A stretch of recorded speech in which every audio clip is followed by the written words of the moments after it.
আসসালামু আলাইকুম। আজকের এই মানববন্ধন অনুষ্ঠানের সম্মানিত সভাপতি আমাদের শাহ মোহাম্মদ মুসলিম ভাই, আমরা আজকে আওয়ামী লীগ, যুবলীগ, ছাত্রলীগ, কৃষক লীগ, শ্রমিক লীগের নেতৃত্বে যাদবপুরে যে কর্মসূচি পালন করছি, আপনারা সবাই জানেন। আমার পূর্ববর্তী বক্তব্য বলে গেছেন। আমি শুধু একটা কথা বলবো, উনি যেহেতু জানছেন কে সেই লোক, কে সে হত্যাকারী, কে সে হুমকি দিচ্ছে, আশা করি উনি সুষ্ঠু তদন্ত সাপেক্ষে সেই ষড়যন্ত্রকারীকে উনি ধরে এদেরকে অ্যারেস্ট করে সত্যটা উদ্ঘাটন করবেন, আইনের আওতাতে আনবেন এবং শাস্তি দিবেন। শুনেন, মাধবপুর সোনাগারের মানুষ ব্যারিস্টার সুমনকে ভালোবাসে। মাধবপুর সোনাগারের মানুষের হৃদয়ের মনে ব্যারিস্টার সুমন।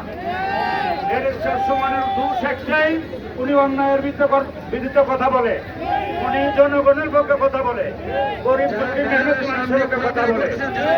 আমি আজকের যে উপস্থিতি প্রমাণ করে যে মাধবপুরের মানুষ ভালোবাসে। আশা করি আমাদের সরকার বাহাদুর এই ব্যাপারে জরুরি ব্যবস্থা নেবেন। আমরা আওয়ামী লীগের একজন নগণ্য সদস্য হিসাবে মাননীয় জননেত্রী শেখ হাসিনার কাছে আবেদন জানাবো, এই বিষয়টি জরুরিভাবে তদন্ত সাপেক্ষে ব্যবস্থা নেওয়ার জন্য এবং আমাদের মাননীয় এমপি সাহেবকে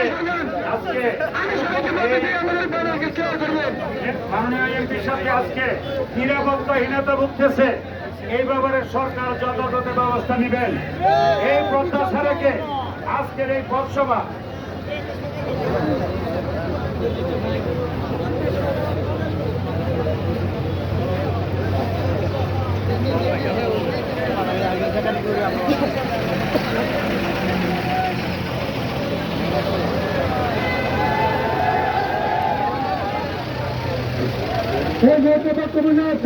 আবার থেকে তুলে নেয়। প্রিয় দেশবাসী, প্রিয় বন্ধুবাসী, আপনারা জানেন বিগত নির্বাচনে 105 ভোটে ব্যারিস্টার সাইদুল হক সুমন মানব সংসদ সদস্য নির্বাচিত হয়েছেন।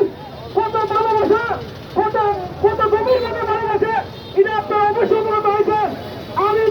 আমি মাননীয় প্রধানমন্ত্রী জননেত্রী শেখ হাসিনা, আমার মা, আমার নেত্রী, আমরা ছাত্রলীগ করেছি, আমরা যুবলীগ করে বঙ্গবন্ধু আদর্শ সৈনিক ব্যারিস্টার সাইদুল হক সুমন।